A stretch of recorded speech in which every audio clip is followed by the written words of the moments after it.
Suppose ரொம்ப infection அதாவது டாக்ஸிக்காக இருக்கிறாங்க, அதாவது மூச்சு விடவே முடியல, ஆக்சிஜன் லெவல் கம்மியாக இருக்குது, பிபி குறையுது, அந்த மாதிரி இருக்கிற பேஷண்ட்டுக்கு வந்து நம்ம ஸ்கேன் மூலமாக. அதே மாதிரி வந்து சார் நிறைய பேஷண்ட்ஸ் பார்த்துருக்கீங்க நீங்கள், கிட்னி கல்லையும் பித்தப்பை கல்லையும் கன்ஃபியூஸ் பண்ணிப்பாங்க. ஒரு 3 மாதம் 6 மாதம் முன்னாடி வந்ததுன்னா கம்ப்ளீட்டாக பித்தப்பை ரிமூவ் பண்ணி தான் அவங்க லைஃபே மாறி இருக்கும். கிட்னி ஸ்டோன் எடுக்கிற மாதிரி நிறைய பேஷண்ட் சர்ஜரிக்கு அப்புறம் கொண்டு போய் பித்தப்பையை காட்டினோம்னா, சார் பித்தப்பையே எடுத்துட்டீங்களா அப்படின்னு கேட்பாங்க.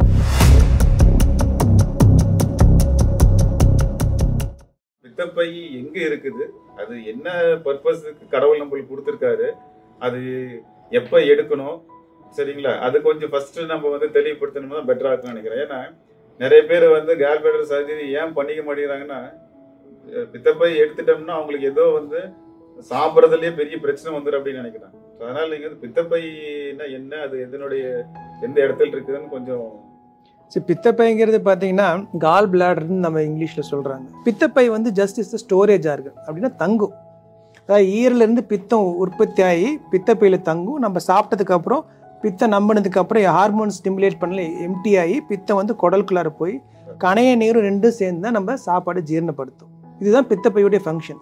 எப்போ அந்த பித்தப்பையுடைய ஃபங்க்ஷன் குறையுது, அதாவது எம்டிங் கெப்பாசிட்டி குறையுதோ அப்போ தான் உங்களுக்குள்ளார பித்தம் கொஞ்சம் கொஞ்சமாக படிய ஆரம்பிக்கும்.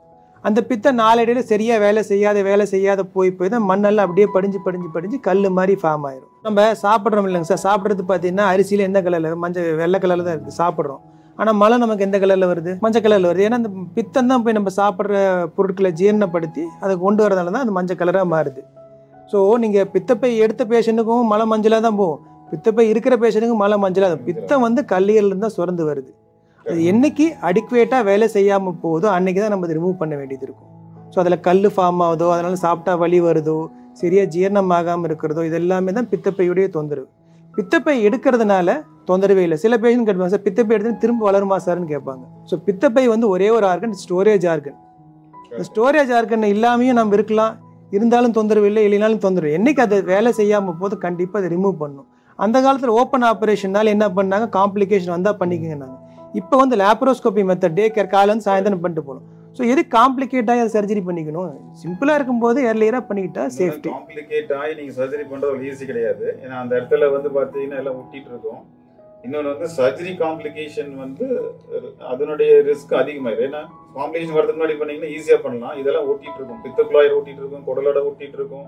இன்ஃபெக்ஷனில் வந்து கல் பெருசாக போய் அந்த இடத்துல இருந்ததுன்னா அந்த இடத்துல நீங்கள் போய் அந்த டிசைட் பண்ணி அந்த சர்ஜரி பண்ணுறது ஒரு ஈஸியாக இருக்காது. ஸோ நீங்கள் காம்ப்ளிகேஷன் வந்ததுக்கு அப்புறம் பார்த்தீங்கன்னா சர்ஜரியோடைய காம்ப்ளிகேஷன்ஸ் ரேட் அதிகம். பித்தக்குழாய் இன்ஜுரி ஆகிறது, குடல் இன்ஜுரி ஆகிறது, அந்த பித்தம் லீக் ஆகிறது, சீல் குடிக்கிறது எல்லாமே வந்து. அதனால தான் வந்து இந்த ஹைரிஸ்க் குரூப் மக்கள் வந்து காம்ப்ளிகேஷனுக்கு முன்னாடி ஏன் பண்ணிக்கணும்னா சர்ஜரி ரிலேட்டட் காம்ப்ளிகேஷனும் ரிகவரியும் பெட்டர். ஸோ நானே சில பேஷண்ட்ஸ்லாம் வருவாங்க, அவங்க பொண்ணுக்கு மாப்பிள்ளை பொண்ணு இது பார்க்குறீங்க, நான் சொல்லுவேன் ஜாதகம் ஃபஸ்ட்டு பார்க்கறதுக்கு முன்னாடிங்க ஃபஸ்ட்டு ஒரு மேரேஜ் ஹெல்த் செக்கப்னு புதுசாக சில கம்பெனிலாம் கொண்டு வந்துருக்குறாங்க.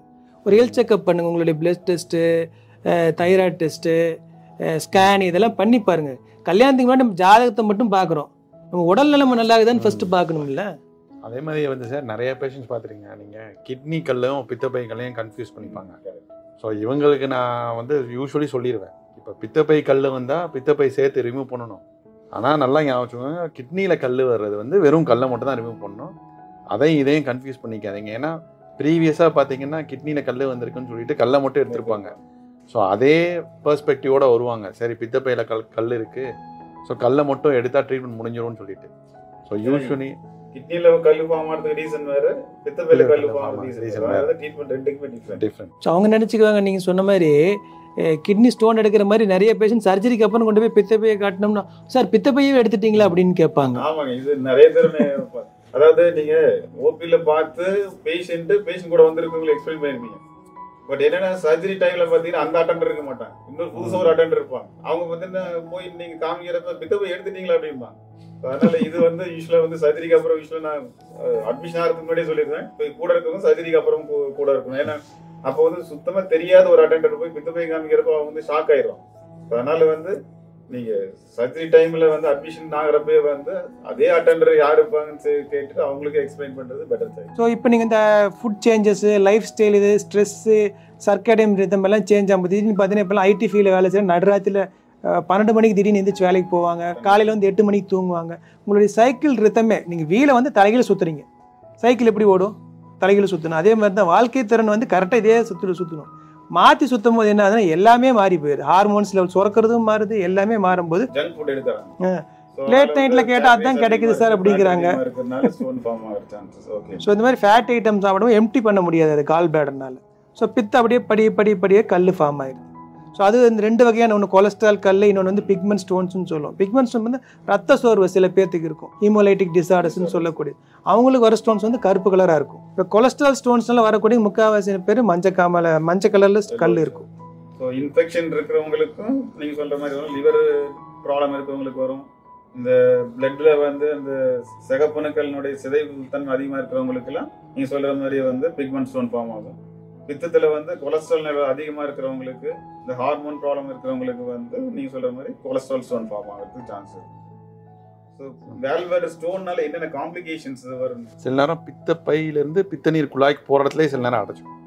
அப்படி அடைக்கும் போது என்ன ஆகும்னா பித்தப்பை வீங்கிரும், நல்லா வீங்கிரும். நம்ம லேசான துணி மாதிரி இருக்கிறது வந்து சாக்கு பை மாதிரி ஆயிரும், அவ்வளோ திக்காயிரும் பித்தப்பை வந்து. அந்த திக்கு ஆகும்போது பேஷண்ட்ஸுக்கு வலி ஜாஸ்தி வரும். ஜாஸ்தி வெறிய எப்படி ஃபீல் பண்ணுவாங்க?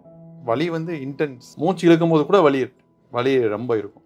இதுக்கு அடுத்து பார்த்தீங்கன்னா இதை விட சிவியர் காம்ப்ளிகேஷன்ஸ் பார்த்தீங்கன்னா அதான் சார் சொன்ன மாதிரி சின்ன கற்கள் வந்து கீழே பித்தப்பையிலேருந்து பித்த நீர் குழாயில் இறங்கி அந்த பித்த நீர் குழாயும் நம்ம கணையத்துலேருந்து வர குழாயும் சிறுகுடலில் எந்த இடத்துல சேருதோ அந்த இடத்துல போய் அடைச்சிடும்.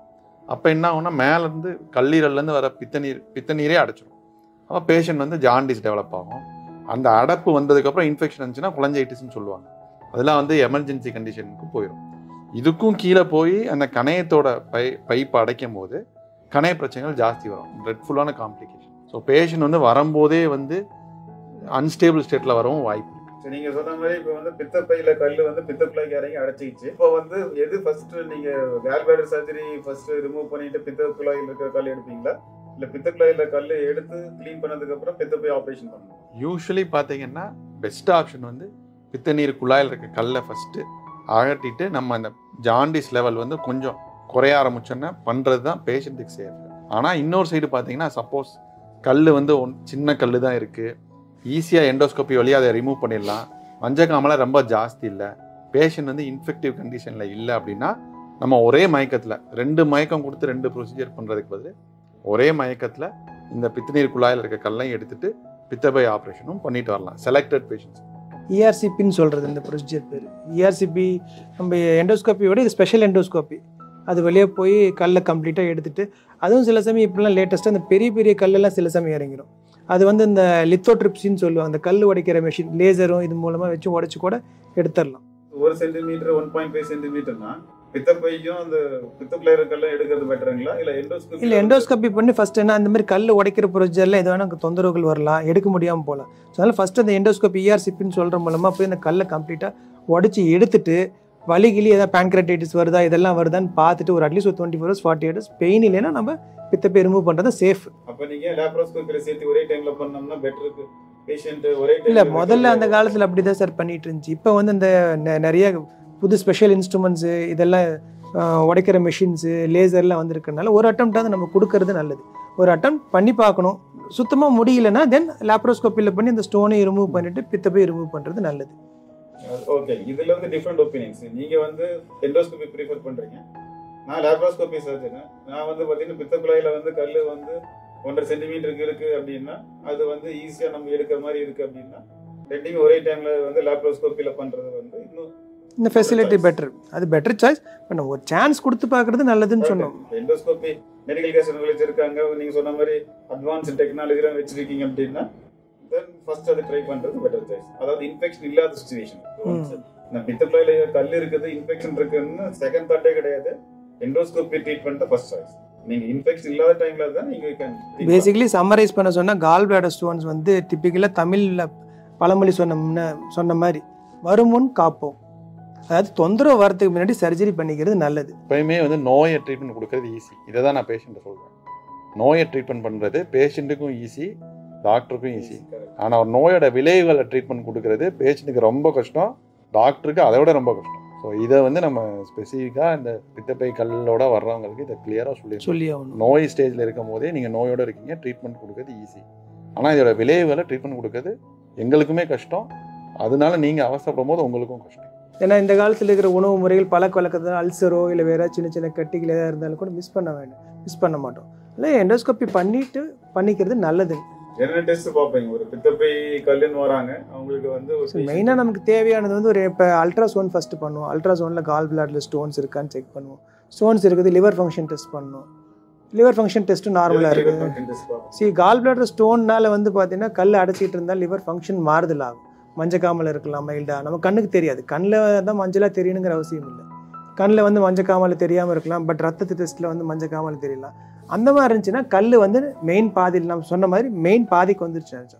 அந்த மாதிரி வந்துச்சுன்னா கண்டிப்பாக ஒரு எம்ஆர்ஐ ஸ்கேன் எடுத்து பார்க்கணும். எம்ஆர்ஐ ஸ்கேன் எடுத்து பார்த்து எத்தனை கல் அடிச்சிருக்குது அப்படிங்கிறது பார்த்துட்டு லிவர் ஃபங்க்ஷனல் டெஸ்ட் பண்ணக்கூடிய சில டெஸ்ட்டுகள், பிலிருபின் அதிகமாக இருக்கிறது, ஆல்கலைன் பாஸ்பேட்டஸ் அதிகமாக இருக்குது, அந்த மாதிரி இருக்கிற பேஷண்ட்ஸுக்கு வந்து நம்ம எம்ஆர்ஐயில் வந்து பார்த்தீங்கன்னா கல் கீழே இறங்கி இருக்குதா, அடைச்சிட்டு பித்த குழாயிலிருந்து வந்திருக்கான்னு பார்க்கணும். பட் இன்னொன்று நம்ம கேர்ஃபுல்லாக பார்க்க வேண்டியது என்னென்னா இந்த ஆல்புமின்ங்கிற டெஸ்ட். சில சமயம் லிவர் வியாதி இருக்கிறவங்களுக்கு, லிவர் சிரோசிஸ்ன்னு சொல்கிறாங்க பார்த்தீங்களா, கல்லில் சுருங்கி இருக்கிறவங்களுக்கும் இந்த மாதிரி பித்தப்பையில் கல்லும் இருக்கும், லிவரும் சுருக்கமாக இருக்கும். அந்த மாதிரியான பேஷண்ட் தேவையில்லாம போய் ஆப்ரேஷன். ஸ்கேனில் சில பேஷண்ட் தெரியும், சில பேஷண்ட் தெரியாமல் இருக்கும். ஸோ லிவர் ஃபங்க்ஷன் தான் ஒரு ஆரம்ப ஸ்டேஜாக இருந்தால் லிவர் ஃபங்க்ஷனில் கண்டுபிடிச்சிடலாம். அந்த மாதிரியான பேஷண்ட் தேவையில்லாம போய் சர்ஜரி பண்ணக்கூடாது. பண்ணி ஏதாவது ப்ளீடிங் ஆனால் காம்ப்ளிகேஷன்ஸ் ஆயிடும். அதனால் எல்லா டெஸ்ட்டும், அது லிவருக்கு சம்மந்தப்பட்ட டெஸ்ட்டு, லிவர் ஃபங்க்ஷனு, ரத்தம் ஒரே டெஸ்ட்டு, பிடிஐஎன்னு சொல்லக்கூடிய blood test, blood group, haemoglobin, sugar, kidney functioning எல்லாம் பார்த்துட்டு எக்ஸ்ரே, இசிஜி, ஹார்ட் செக்அப்லாம் பண்ணி எல்லாமே நல்லா இருக்குதுன்னு ஃபஸ்ட்டு மயக்க டாக்டர் செக் பண்ணுவாங்க. எல்லாம் செக் பண்ணி பார்த்துட்டு எல்லாருமே நல்லா இருக்குது, சேஃப் டு கோ அப்படின்னு சொன்னால் மட்டும்தான் நம்ம சர்ஜரி பண்ணுறது சேஃப். சார், இப்போ சில பேஷண்ட்ஸ் வர்றாங்க 60+ வச்சுக்கோங்க. அவங்களுக்கு முன்னாடி சிஏபிஜி பண்ணியிருப்பாங்க, இல்லை ஆஞ்சியோபிளாஸ்டி ஏதாவது பண்ணியிருப்பாங்க. அவங்க வந்து குளோபிடோக்ரல் இல்லைன்னா ஆஸ்பிரின் மாத்திரை எடுத்துகிட்டு இருப்பாங்க. இதெல்லாம் வந்து பிளட் தின்னஸ். ஸோ இந்த மாத்திரைகள் எடுக்கும் போது சில நாள் 5 நாளைக்கு அது நிறுத்த வேண்டியது இருக்கும். அந்த மாதிரி பேஷண்ட்டுக்கு நீங்கள் இல்லை மெஜாரிட்டி ஆஃப் த டைம் பார்த்தீங்கன்னா நாங்கள் மக்கள் வந்து இந்த டயபெட்டிஸு, குளோபிடோஜல், இந்த ஆஸ்பிரின், ஹார்ட் பேஷண்ட்ஸ் இருக்கிறாங்கல்ல, அவங்களுக்கெல்லாம் பார்த்தீங்கன்னா கண்டிப்பாக நிறைய டைம் கால் பிளாடர் ஸ்டோன்ஸ் வரதுக்கு சான்ஸ் உண்டு. அதாவது வந்து மைல்டான இன்ஃபெக்ஷனாக இருக்குது அப்படின்னம்னா நம்ம வெறும் அட்மிட் பண்ணி ஒரு 2-3 நாள் ஆன்டிபயாட்டிக் கொடுத்துட்டு சர்ஜரி பண்ணிடலாம். சப்போஸ் ரொம்ப இன்ஃபெக்ஷன், அதாவது டாக்ஸிக்காக இருக்கிறாங்க, அதாவது மூச்சு விடவே முடியல, ஆக்சிஜன் லெவல் கம்மியாக இருக்குது, பிபி குறையுது, அந்த மாதிரி இருக்கிற பேஷண்ட்டுக்கு வந்து நம்ம ஸ்கேன் மூலமாக ஒரு பங்க்சர் பண்ணி அந்த இன்ஃபெக்ஷனை வெளியில் கொண்டு வந்து, பேர் கோலிசிஸ்டாஸ்டமின்னு சொல்லுவாங்க. ஸ்கேன் மூலமாக பங்க்சர் பண்ணி அந்த இன்ஃபெக்ஷனை வெளியில் எடுத்துட்டிங்கன்னா செட்டில் ஆயிடுவாங்க. அப்புறம் நம்ம வந்து நமக்கு டைம் ஃப்ரேம் இருக்குது, ஒரு 4 வாரம் 6 வாரம் கழிச்சு கூட சர்ஜரி பண்ணிக்கலாம். இல்லை ஒரு நல்லா இம்ப்ரூவ்மெண்ட் ஆகிட்டாங்க, ஒரு 2-3 நாள் சர்ஜரி பண்ணாலும் பண்ணலாம். அந்த குளோபிட்ரோஜல் எஃபெக்ட். பட் மக்கள் வந்து நல்லா கிளியராக புரிஞ்சுக்கணும். எப்போ போனாலும் டாக்டர்கிட்ட நீங்கள் ஆஸ்பிரினோ குளோபிட்ரோஜலோ மாத்திரை சாப்பிடின்னு கண்டிப்பாக சொல்லணும். ஏன்னா நிறைய பேஷண்ட்ஸ் வந்து நல்ல எல்லாமே வெல் எஜுகேட்டட் ஆகிட்டாங்க. எஜுகேட் ஆனதால என்னென்னா இந்த மாத்திரை சாப்பிட்ற சார் அவங்களே கிளியராக சொல்லிடுவாங்க. ஆமாம், அது மாதிரி வச்சுக்கிறது எப்பயுமே சேஃப். இப்போ லாஸ்ட் வீக் பார்த்தீங்கன்னா நம்ம ஓபியில் சிவகாசிலேருந்து ஒரு பேஷண்ட் வந்தாங்க. கிட்டத்தட்ட 40-45 வயசு தான் இருக்குன்னு நினைக்கிறேன். அல்ட்ராசவுண்ட் பண்ணிக்கிறாங்க, கால் பிளாடர் வால் திக்கனிங்னு சொல்லிக்கிறாங்க. அதை விட்டுட்டார் அப்படியே. ஒரு 3 மாதம் 6 மாதம் அதை பற்றி ஒன்றா அவன் வேலை அப்படி இப்படின்னு பிஸ்னஸ் அப்படி இப்படின்னு சுற்றிட்டு 7-8 மாதம் இருக்குமா சார் கழிச்சு ஒரு ஸ்கேன் பண்ணி பார்க்கும்போது பார்த்தா லிவர்லாம் டெபாசிட்ஸ் வந்துருச்சு. ஸோ அதோட இங்கே வந்திருந்தாங்க. வந்து அப்புறம் சிடி ஸ்கேன் பண்ணி பார்த்தா ஃபுல்லாக ஸ்ப்ரெட் ஆயிருந்துச்சு. கேன்சர்னா வந்து ஒரு சில கேன்சர் வந்து லைக் தோல்ல வர்றது, மார்பகத்துல வர்றது, அதெல்லாம் வந்து இன்னைக்கு சீக்கிரம் கண்டுபிடிச்சலாம். உங்களுக்கு கையில போடும், பார்வையில டெய்லி பார்ப்பீங்க. ஆனா ஒரு சில ஆர்கன்ல இருக்கிற கேன்சர்ல நீங்க கண்டுபிடிக்கணும்னா அதுக்கான டெஸ்ட் ஸ்கேன் பண்ணாதான் ஆரம்ப ஸ்டேஜ்ல டெஸ்ட் பண்ணா மட்டும் ஆரம்ப ஸ்டேஜ்ல முடியும். நீங்க சொன்ன மாதிரி லிவர்ல கேன்சர் வந்துச்சுன்னா அதனுடைய சிம்டம்ஸ் வெளியில தெரியறப்ப வந்து அது அட்வான்ஸ் ஸ்டேஜா தான் இருக்கும். நீங்க ஆரம்ப ஸ்டேஜ்ல கண்டுபிடிக்கணும்னா அட்லீஸ்ட் அல்ட்ராசவுண்ட் பண்ணணும். யாருக்கெல்லாம் பண்ணணும்னா ஒரு 45-50 இயர்ஸ் கிராஸ் ஆனவங்களுக்கு, இல்லை ஹை ரிஸ்க் பேஷண்ட், ஒரு டை ஃபேக்டரியில் ஒர்க் பண்ணுறாங்க, ஃபேமிலி ஹிஸ்ட்ரி இருக்குது, ஆல்கஹால் ரொம்ப நாள் எடுக்கிறாங்க, ஸ்மோக்கிங் எடுக்கிறாங்க, அந்த மாதிரி பேஷண்ட்லாம் வந்து கொஞ்சம் சீக்கிரம் பண்ணிக்கணும். நீங்கள் சொன்ன மாதிரி பித்தப்பையில் கேன்சர் வந்துச்சுன்னா அது ஜாண்டிஸ் வரவர்களும் தெரியாது, இல்லை அது மற்ற உறுப்புக்கு போகிறவர்களும் வெளியும் தெரியாது. ஸோ நீங்கள் மறுபடியும் சொன்ன மாதிரி ஃபேமிலி ஹிஸ்ட்ரியில் கேன்சர் இருக்குது, லிவரு, பேன்க்ரியாஸு, பித்தப்பை இதுலாம் வந்து கேன்சரு நீங்கள் ஆரம்ப ஸ்டேஜில் கண்டுபிடிக்கணும்னா டெஸ்ட்டு பண்ணாமல் கண்டுபிடிக்க முடியாது. மெயினாக வந்து 45 வயசு 50 வயசு கிராஸ் ஆகிறப்போ ஒரு ஸ்கேன் பார்த்தோம். எப்படி வந்து நீங்கள் வந்து பெருங்குடலுக்கு வந்து ஒரு 50 வயசு கிராஸ் ஆச்சுன்னு ஒரு எண்டோஸ்கோப்பி பண்ண சொல்கிறீங்களோ, அதே மாதிரி ஸ்கேனுங்கிறது இப்போ வந்து நவடேஸ் வந்து ரொம்ப சிம்பிளா எல்லா இடத்துலையுமே கிடைக்கும், எல்லாத்துக்கும் அக்சஸ் ஆகும், உங்களுக்கு செலவு பண்றது கம்மி தான். பட் அது ஆரம்ப ஸ்டேஜ்ல கண்டுபிடிக்கிற என்ன அட்வான்டேஜ்னா நீங்க சர்ஜரி மூலம் அது கியூரே பண்ணிடலாம். நீங்க அது அட்வான்ஸ் ஸ்டேஜ் வரப்ப பாத்தீங்கன்னா நீங்க அது கீமோதெரபி போட்டு பெயின் கில்லர் போட்டாலும் நீங்க கியூர் பண்ண முடியாது. எக்ஸ்பெண்டிச்சர் வந்து பாத்தீங்கன்னா சர்ஜரியோட அதிகமாக தான் இருக்கும். குவாலிட்டி ஆஃப் லைஃப் பெருசாக இம்ப்ரூவ் ஆகாது. ஸோ சஃபரிங்ஸும் நிறையா இருக்கும். ஸோ நீங்க வந்து வியாதி இது இந்த ஆர்கன்லாம் வந்து லைக் நீங்க சொன்ன மாதிரி லிவரு, பேன்க்ரியாஸ், பித்தப்பையிலாம் வந்து அதுக்கான அறிகுறி வந்துருச்சுனாவே வந்து அது கியூர் பண்றது ரொம்ப கஷ்டம். ஸோ நீங்க அது கியூர் பண்ணணும்னு அது அப்படின்னு தோணுச்சுன்னா ரெகுலரா ஹெல்த் செக்அப் பண்ணிக்கணும். எர்லி ஸ்டேஜில் இதே இந்த பேஷண்ட் இப்போ நம்ம சொன்ன பேஷண்ட்டு ஒரு 3 மாதம் 6 மாதத்துக்கு முன்னாடி வந்ததுன்னா கம்ப்ளீட்டாக பித்தப்பை ரிமூவ் பண்ணி தான் அவங்க லைஃபே மாறி இருக்கும்.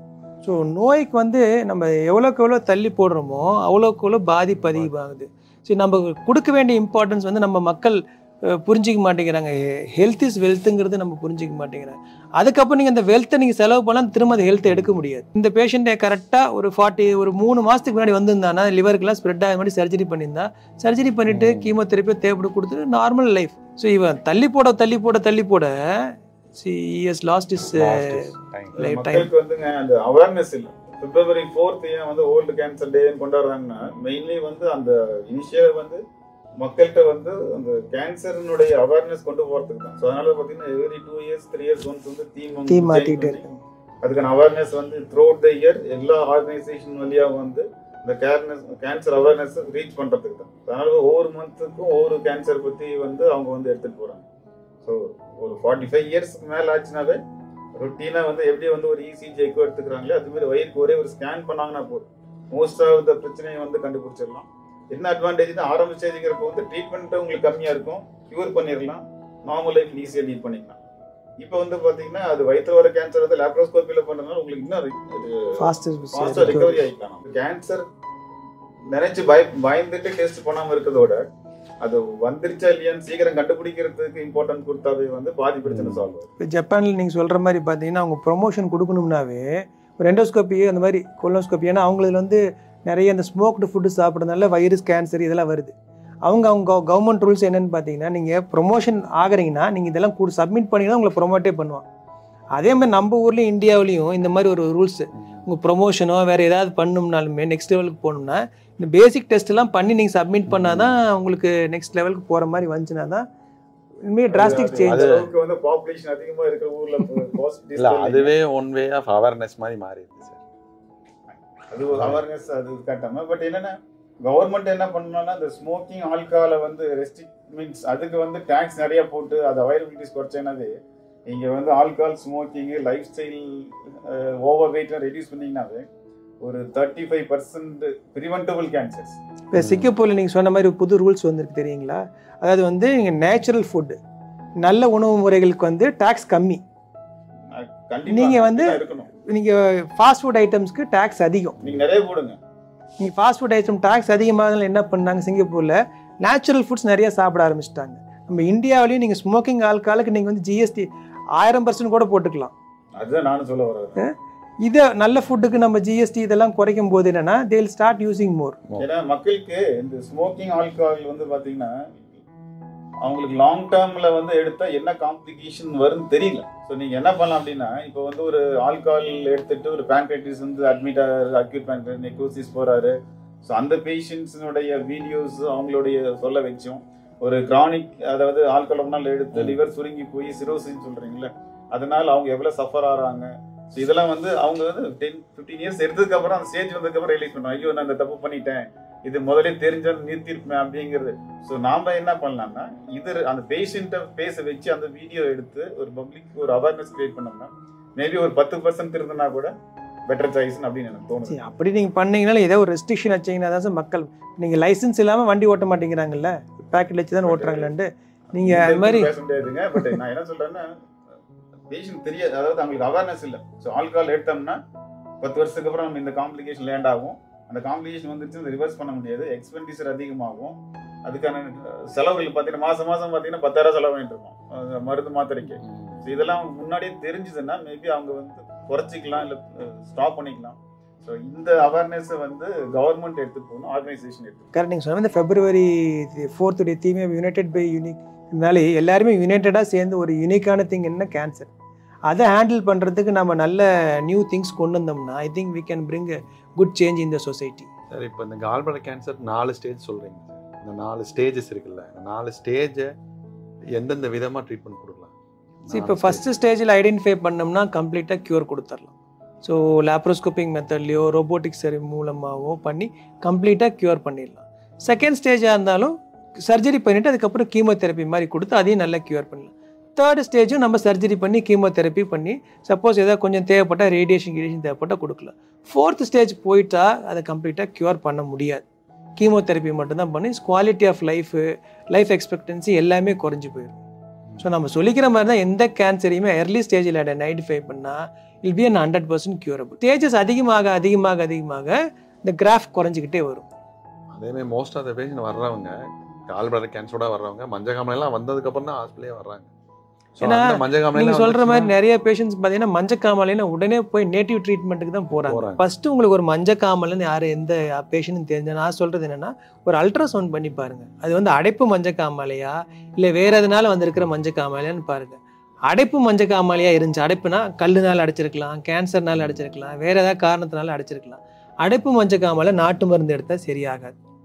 வேறு ஏதாவது இப்போ ஹெப்படைட்டிஸ் ஏ, ஹெப்படைட்டிஸ் இ வைரஸஸ் அதெல்லாம் நீங்கள் நேட்டிவ் ட்ரீட்மெண்ட் எடுத்தாலும் சரி, அலோபதி எடுத்தாலும் சரி, எடுக்காமல் இருந்தாலும் சரி, அதுவே தன்னை போல் சரியாயிடும்.